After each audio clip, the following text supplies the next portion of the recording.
Hi, welcome to Real Talk with Miss Brenda. I'm Miss Brenda, and today I have a very special person here with me. This is my husband, Jeff Spahn, and we are here today to talk about the Love Lady Center. And of course, we've been married for oodles and oodles of years, longer than we need to think about. But right from the get go, Jeff was with me at the center. He always says it was my calling, not his. But you know what? I don't believe that the Lord calls a woman or a man if he doesn't call their spouse too. Without Jeff, I'm not sure exactly how I would have pulled off the initial things that had to be done. I said, Jeff, I think this is what the Lord wants. And very few men would have just jumped in there and helped, but he did. And he went and talked with the people. He helped do the contracts.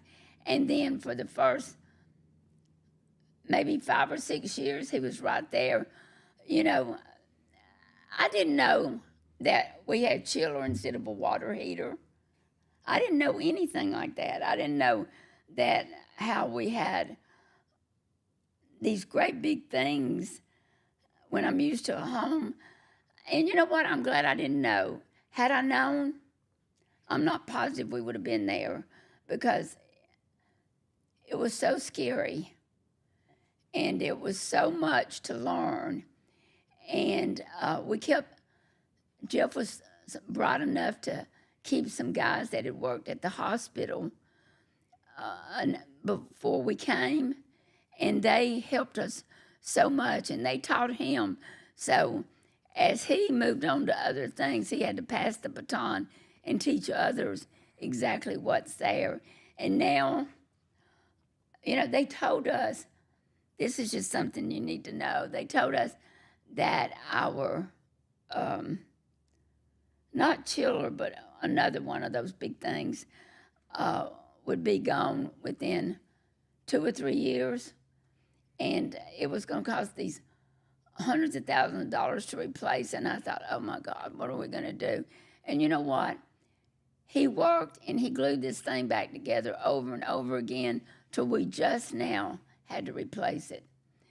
A lot of glue went into the place, but I am very thankful that Jeff was there. And I'm going to tell you something else. Very few men, you go and say, listen, Jeff, I think the Lord wants us to move these 40 women into our home. Very few men would say, okay. But he did. He answered the call just as I did. So, Jeff, just as I always say to everybody, I'm so glad to have you here. I see you every day. Every night, every morning, and yet I'm so glad to have you here today. Well, it's a pleasure to be here, hon. Yeah, well, good. Jeff is from California. I always say the real nuts and flakes come from California. If you're from California, don't listen to that. But some of the best people I know, some of the most congenial people I know, is just from California. So that's a great thing. One other thing that you might ought to know is Jeff. Jeff is also very special in that he lost his son. He had a very special son named Jason. We all loved him so much. And without Jason, he did all of our tech work. And, you know, in his 20s, you never expect someone to pass away. And Jason passed away from pneumonia, if you can believe it, in this day and age. He passed away. And that is when Jeff left the center. He about had to. And that's when we were all scrambling around trying to find out passwords and stuff that we didn't even know. So that also has had such an impact on our lives. So, Jeff, you're here. I am. The center is here. And just what do you have to say about it? I say that when you think you've done enough for God, God just moves you to another level. That is exactly right. And He'll take you in steps.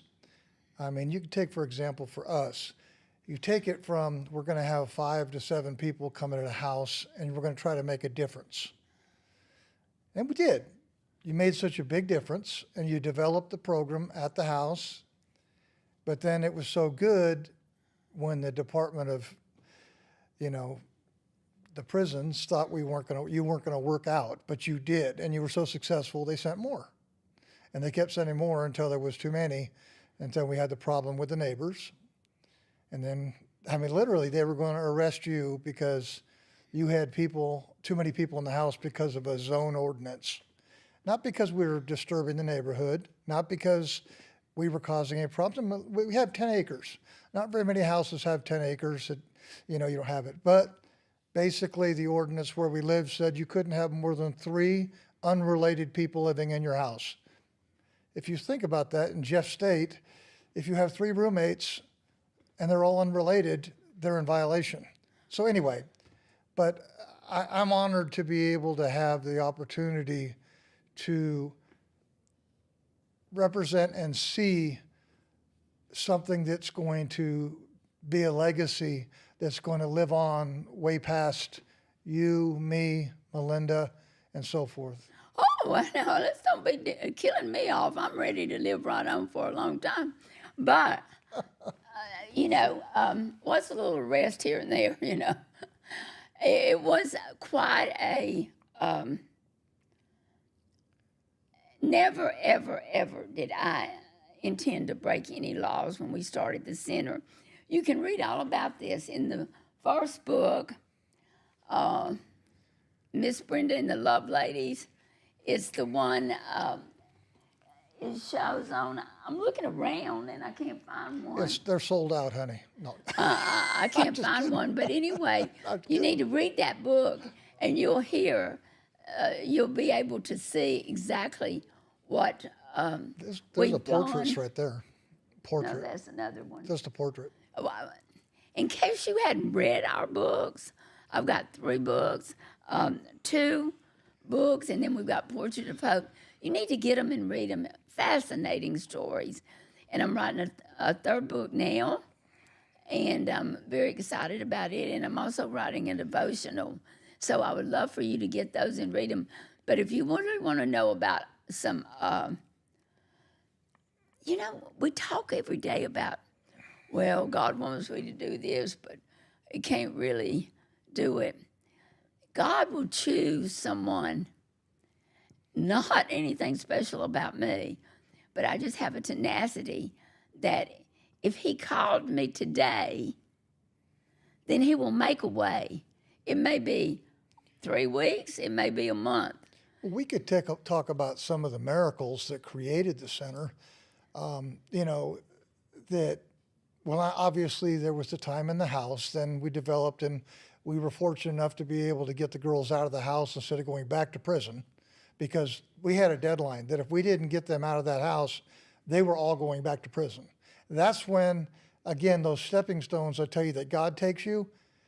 You love the women, and when you see that they're going to go back to something that you started or God started, you step up another level. So we put them in every single house that we knew that was a rental house, every single house that we were renting to somebody else, including Melinda's house, everything outside of that realm, just to find the center. And then we found the center. But one miracle that's not in the book, in the center, that I think everybody should really understand, because many, many times you would say, God's going to give us this building. God's going to give us this building. Oh, I was determined. I mean, I know I believe in miracles. You believe in miracles, and and Love Lady is a miracle. But you would always tell me God's good. Well, Medical Center East wasn't so big about giving us the building. That's who we bought it from. They were good people. But 2 seconds to talk about that. those that don't know it, we went from, we didn't know how we're going to pay for the building. We took everything we had in our savings to make a deposit on the contract. That I went to the board of directors for Medical Center East, presented the contract. But why that happened, Katrina happened. We had that, they were looking for a place. So FEMA called Medical Center East and said, look, we understand you have an empty building. We might like to lease it from you for a minute. And basically Medical Center East said, we can't lease it to you because it's under contract. Now, nobody knew how we were going to pay for the contract. We didn't know. We just knew we were going to do it. They didn't know. They weren't comfortable with it, but it was under contract because we put a deposit. So they couldn't do it. Well, because of that knowledge, we talked to FEMA. We set up a situation that they would lease it from us, and the 40 women that we had would be able to remain on the 4th floor of that building separate from everybody else. And you were brilliant. You said, we want to do the cooking and we want to do the housekeeping. Well, they didn't go for the cooking, which I'm kind of glad they didn't, because that would have been a little more technical. We put them on the 4th floor, we separated everything, and we got paid with the 40 living there to do the housekeeping for FEMA. And that brought in revenue. I think that brought in about $30,000 a Well, month. actually, all of this is in the book. You probably, that now I'm going to need a book report from this man. No, not all the details. Evidently, No, not all the details. And the part that I'm talking about yet, I haven't got to.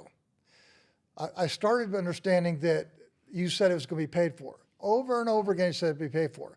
Well, sure enough, FEMA, the only reason the contract happened is because we were able to take the contract that FEMA had and say, look, here's how we're going to pay for it. So I sat in front of the board of directors.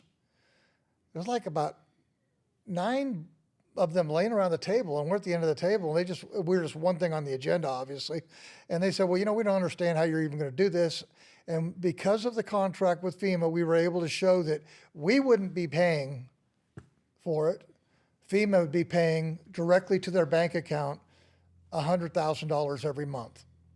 So the building would be paid off at the end of the contract. So they were like in shock, and they just said, okay, great, we want to get rid of this. So anyway, back to where I'm trying to say. So the contract was actually written up by their attorneys, not our attorneys, to be able to show that we were going to pay it directly to them and everything. When it came down to it, they left early. So we never paid, we owed $300,000 or $400,000 on that building because we could make, but FEMA left. They cut the contract early. Well, obviously we didn't have enough money to pay them $100,000 a month at the time, so we didn't. But we were doing a lot that they liked what was going on. Long story short, they couldn't foreclose on us for the building because God wrote that contract. And the attorneys from Medical Center East and St. Vincent's East, because St. Vincent's East bought them and was very upset that they couldn't do that. But because of the way the contract was written, it said that FEMA was going to pay for it, not us, or not the Lovelady Center. So they ended, like you said, from the very beginning, they ended up just saying, we're just going to give you the balance of the building. Well, actually, I don't go into, I'm not as detailed a person as Jeff is, but actually, when we went to them, the first time I ever called them, I said, maybe you'll just give us the building. And they just thought that was the funniest thing. And, I had just, oh, ain't she cute? And so years later, and it was just this year, it was the earlier part of this year, they called and said, we want to meet with you. And I thought, oh, my goodness, they're going to call this. And I said, okay. So we go up there.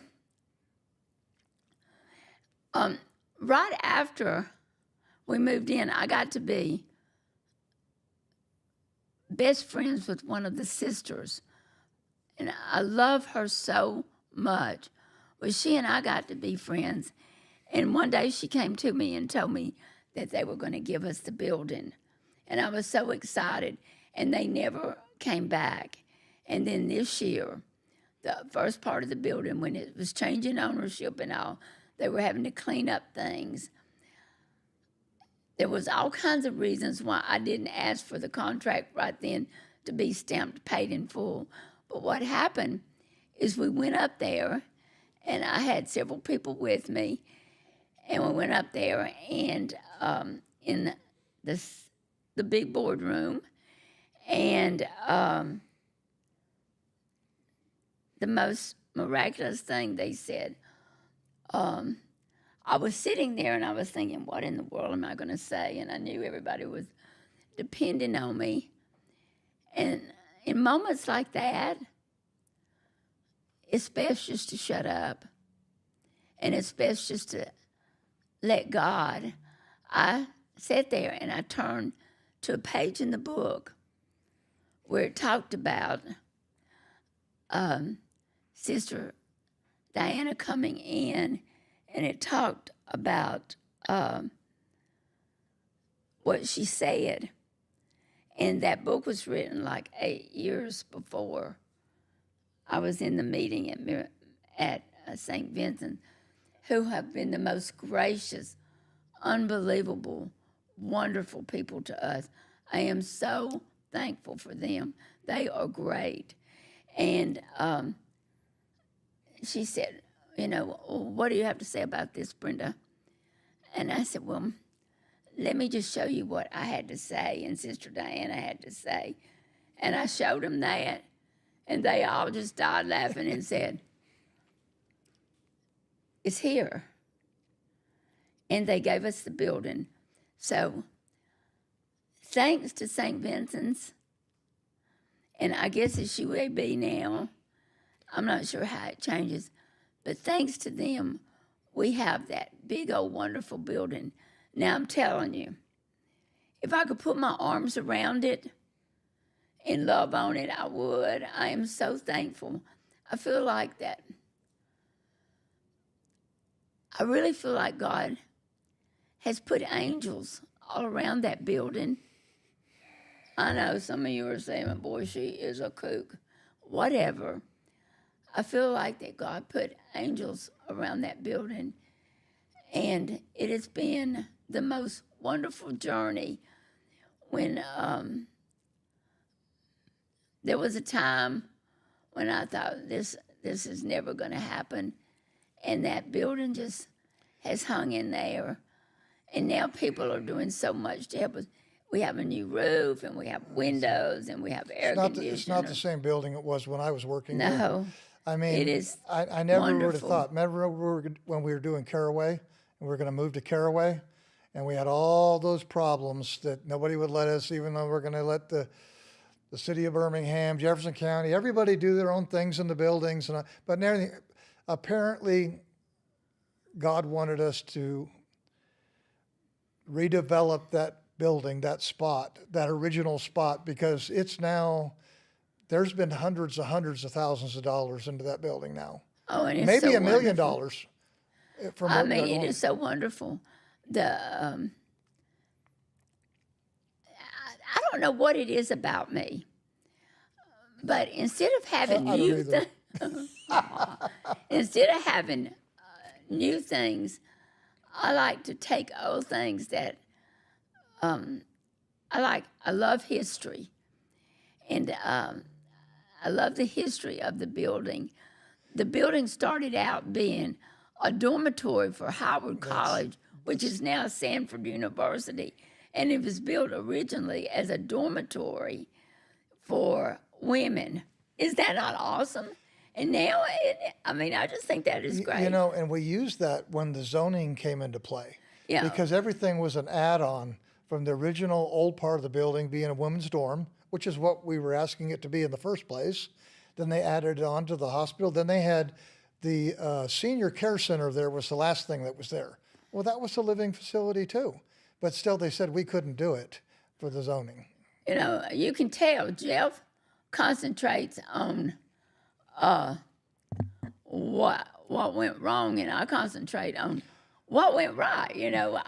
That's who I am. Well- But there have been obstacles that looked like there's no way to overcome In all them. fairness, honey, that whenever we were starting the program and there was any obstacles that had initials on it, whether it was the health department, whether it was the zoning, whatever it was, whenever somebody came to the door, you and Melinda would explain to me again that I was on operations, you were in charge of the program. And so I had to go and walk everybody in operations and deal with all that stuff. And so it takes everybody to make this, and it takes God to put his hand over it all. It takes all kinds of people, that's for sure. And I can tell you right now, I have seen God pull us out of more mire, more quicksand, and put us on a solid rock. And I would like, are you serious? How'd you do that? I mean, we start talking about the miracles that I've seen come through on just the building part of this, and I would like, wow. I mean, we just, Well, I am so honored to serve him, and I am so thankful for the building, for the program. Not many people get to do the that. big thing to me at this point in time of being 20 years, is that what it is for the now? 20 years. And we had the big celebration of graduates that came from all over back this last 2 weeks ago. But to me, the biggest thing that we to overcome wasn't the building, it wasn't anything about that. It wasn't the people, it wasn't the program. It was the acceptance of everybody else. The acceptance of Birmingham, the acceptance of Jefferson County, the acceptance. Now when we look at a grant or something like that, they know who Love Lady Center is. They know the good works. They know it's faith-based, but they still consider being part of the solution, not the problem. Well, let me tell you, It's huge. it is, I look back on it and I cannot even fault anybody, because I think about when people come to me right now and they start talking about what they want to do, I'll look at them and I think, you just have no idea. You can't do that, blah, blah, blah, blah, blah. And then I think about, that's what people thought of me. And that's why, how can I fault this wonderful city and the wonderful people down there that have these great jobs, and they're responsible for all of this. And I don't even get upset with them, because I think, I would have thought I was crazy too. I would have thought that. I really would have. I was talking about it with a man that had gone down there with me one time. It's in the book. You go and we get down there and everything is turning around against us. And he left, and when we walked out, he said, we just had a bloodbath. He said, we have just been hammered. And I said, yeah. And the other night we were at an awards meeting where Melinda got this wonderful award. The mayor was there and all these people, and it was great. The Vulcan Service And I'm Award. sitting there thinking, he looked at me and he said, 20 years. It seems like it's so long, but the way it is now compared to how it was, I cannot believe it. He said, look what God has done. Listen, you couldn't even mention my name in a room because they thought I was nuts. And now then, people just are wonderful to us. We get grants, we get so much from all these wonderful agencies. I mean, And I am so thankful to you guys. we had a hard time getting support from Birmingham for grants for money. We had a hard time getting from Jefferson County, and I won't get into all the details because it shouldn't be. But now we're getting grants from other counties in the state because we take on their girls, we take on their recovery, and they realize that we're a solution for their community. We couldn't get a grant from the city. Now we're getting it from the state. We're getting it from the individual counties. It's the transition is amazing. It is. I'm just I'm talking extremely thankful, and thankful to all of these people. One of the things that Jeff was very instrumental in the beginning, besides the building and all this stuff, one of the things he was so instrumental in is most of our women have had, well, I don't want to say women get in trouble because of men, but you guys, a lot of the women get in trouble because of men. And so a lot of the problem was how women looked at the men. A lot of the women are in prison because of their They took the rap. boyfriend. They took the It's rap. because of themselves, but they had some direction, and women seem to fall prey to the guys. And so what happens is that they hadn't been around any good men, any godly men. And in the beginning, Jeff was so good with the women. They call him Pops. They said they couldn't understand the difference, and then they began to learn. And I noticed at the reunion they were still calling him Pops, and they were still giving him big old daddy hugs and stuff like that. It's because they felt safe, and that was very instrumental in the beginning. They had been used and abused by males, and sometimes from childbirth, sometimes from being older, and they didn't know that there was any existence, that there was people out there that were different, especially males. And I'm glad that they can see a lot of them now have married, have children that were saying that, and have been very successful. Managers, big wigs and big hotel chains with their children that they put through college. I mean, and those are originals. So I'm glad that they were able to break that, if you want to call it generational curse or whatever that curse was. In the beginning, Jeff was at the beach all the time, and I had promised him I'll be there every weekend. I really believed it. I believed that I would just fly in and do a little of this and do a little of that, and then I'd leave it in somebody's care and I'd leave. I didn't have any idea, and it's in the book, how life was going to turn out for me. I didn't have any idea that I was going to end up being there all the time. This is really going down memory lane for me, because I'm thinking about all the things that I went through, and he had to go through because of it, and me trying to, y'all were talking about candle burning at both ends. I had the candle burning at both ends from the side, from the 4 on each side, and it's round, so I don't know how many sides that is, but I am telling you, it was a crazy time. And it was wild.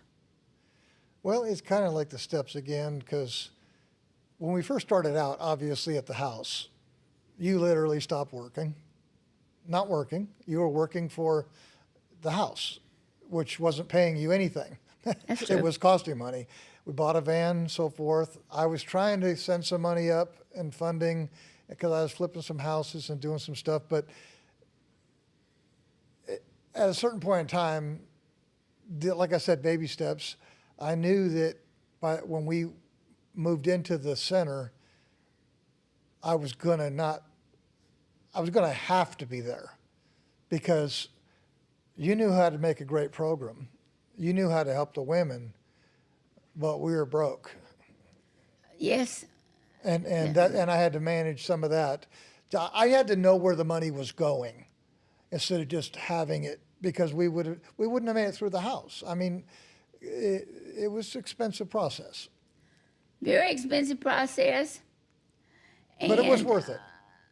if I'd asked too many times, well, what about this? What about that? We probably wouldn't have done it. I mean, sometimes, Martin Luther King says, if you are going up a staircase in the dark, you just have to put one foot on the next stair and go up, and you have to have faith that there is a complete staircase, or else you would just fall down. And that is, when I listened to him give that speech, I thought, boy, can I relate to that one. Just taking a step. God calls it step out in faith, or that's what we say. I remember the biggest step that he took on me. Yes. It was when I could live with the center, and with the house and support it.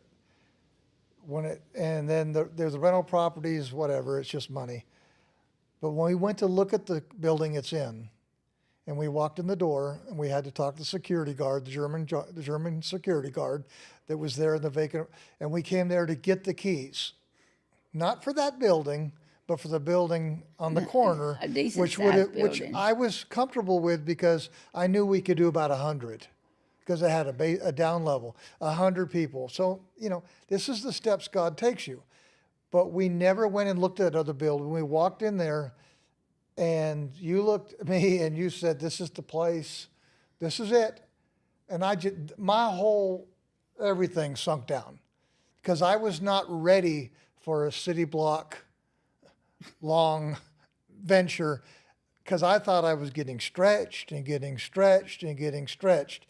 And that just didn't make any sense. And I know sense wasn't have anything to do with it. But you stayed there, and if you remember, I looked you in the eyes and I said, "Is this what God told you?" And you said, "This is the place God told me." I said, I stepped back. I said, "Are you sure?" Because I wanted to double check this. And you said yes. And looking in your eyes, just like a little, and you said that, and I said, "Okay." That was it. It wasn't just Jeff. Melinda was there. Melinda said, "Mom, I love you so much." She said, "But I think you've lost your mind." I said, I know it looks like it, but I said, "I promised you I hadn't." And Matthew said, "Mother, what are you thinking?" And you guys, I don't know what I was thinking. I just knew in my heart that God had a better life for thousands of women. And I thought, well, maybe somebody else could do this, because I really don't have the resources. I really don't That's have where what it started takes. out. Somebody else doing this. Remember at the house when everybody quit the first day? Somebody else was going to do it. That's why you were going to be able to come see me down south, where we could have a life and then take care of the program and all these different things. But the very first day, everybody quit when they saw what was coming across the board through the They did. threshold of that house. They did. People before we started the program, I had it laid out. I had everything laid out. I had the best plan you can ever imagine. I had a house mother, a driver. I had everything it took, and I had it laid out. The first day when they sent the women from Tutwiler. Tutwiler, and I thought I was going to get a few bad check writers, and in walked manslaughter, first degree this, first degree that. And I thought, oh my goodness, I'm And so following- glad we've got all this planned out. And I want you to know every single person left that day.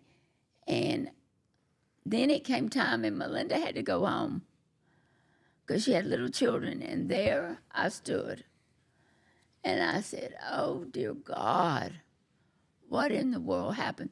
And let me tell you, you're going to face that. You are going to face that. In life, there's always going to be a time when you say, I just don't think I can.